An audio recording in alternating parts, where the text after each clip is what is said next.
بسم اللہ الرحمن الرحیم۔ محترم ساتھیو، ایک بار پھر آپ کا منظری چینل میں سواگت ہے۔ آپ کے لیے ایک اہم مسئلہ لے کر کے میں حاضر ہوا ہوں۔ وہ مسئلہ بیان کرنے سے قبل آپ لوگوں سے چھوٹی سی گزارش یہ ہے کہ جو لوگ ہمارے چینل منظری پر نئے ہیں وہ ہمارے چینل کو سبسکرائب کریں اور بیل آئیکن کو بھی دبا دیں تاکہ ہر آنے والی نئی آڈیو کا نوٹیفیکیشن سب سے پہلے آپ کو مل سکے۔ تو چلیے چلتے ہیں اس مسئلے کی طرف کہ جو لوگ غسل کرتے ہیں کھلے میں، یعنی ٹنکی وغیرہ پر یا نل وغیرہ پر، تو ان کھلی جگہ پر غسل کرنے والا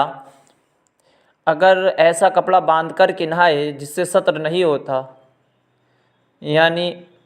مرد کے لیے جو ناف سے گھٹنوں تک چھپانا فرض ہے، وہ اتنا چھوٹا کپڑا پہن کر کے نہائے کہ جس سے سطر نہیں ہو پاتا، یا نیکر جو گاؤں وغیرہ میں بولتے ہیں، اسے وہ چھوٹا ہوتا ہے، سطر ہو نہیں پاتا، اسے پہن کر کے ٹنکی یا نل وغیرہ پر نہاتے ہیں اور لوگ گزرتے ہیں دیکھتے ہیں، یا اتنا باریک کپڑا پہن کر کے نہاتے ہیں کہ جس سے کہ اس کے اعضاء دکھائی دیتے ہیں۔ تو کیا اس طریقے کے کپڑے پہن کر کے نہانا یہ صحیح ہے؟ گناہ گار ہوگا یا نہیں؟ اور ایسی صورت میں غسل کرنے والے کا غسل ہوگا یا نہیں؟ تو جو شخص اگر اتنا شارٹ کپڑا پہن کر کے نہائے کہ جس سے کہ سطر عورت، یعنی جتنا کہ مرد کو لیے چھپانا واجب ہے، فرض ہے، وہ سطر نہیں ہو پاتا اور وہ نہاتا ہے کھلے میں، تو ایسی صورت میں وہ اس سطر نہ کرنے کی بنا پر، اسے نہ چھپانے کی بنا پر وہ سخت گناہ گار ہوتا ہے، حرام کام کا ارتکاب کرنے والا ہوتا ہے۔ یا باریک کپڑا ایسا پہنتا ہے کہ جیسے رومال وغیرہ ہے، تو اس سے تمام چیزیں اگر اس کے اعضاء جو دیکھتے ہیں تو یہ بھی جائز نہیں۔ ہاں، البتہ ایسی صورت میں غسل ہو جائے گا لیکن سطر نہ کرنے کی بنا پر وہ گناہ گار ہوگا۔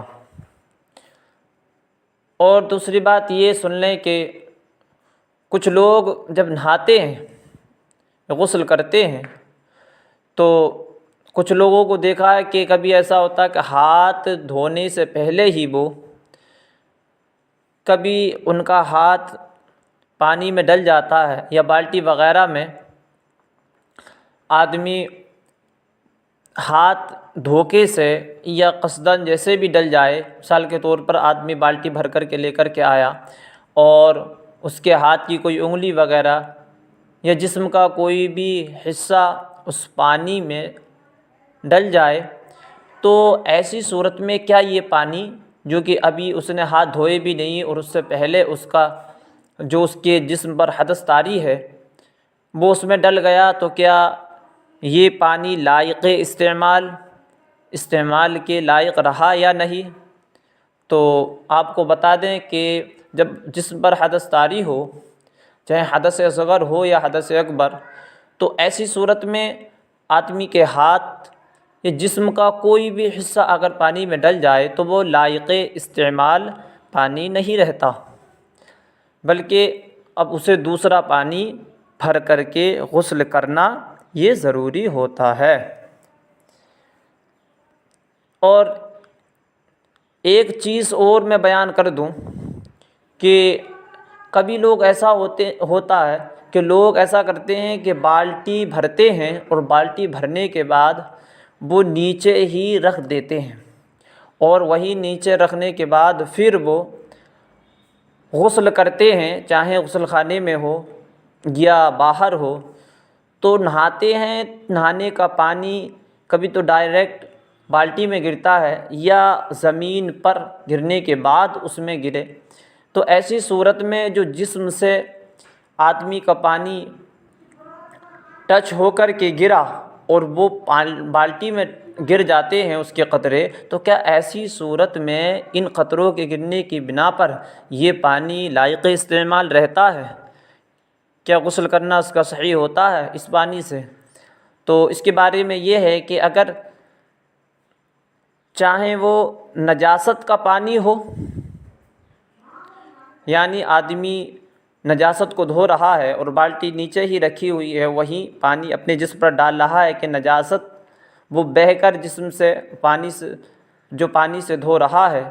تو وہ نجاست کا جو پانی زمین پر گرنے کے بعد وہ اس میں گرا یا ڈائریکٹلی گیا، تو ایسی صورت میں تو وہ پانی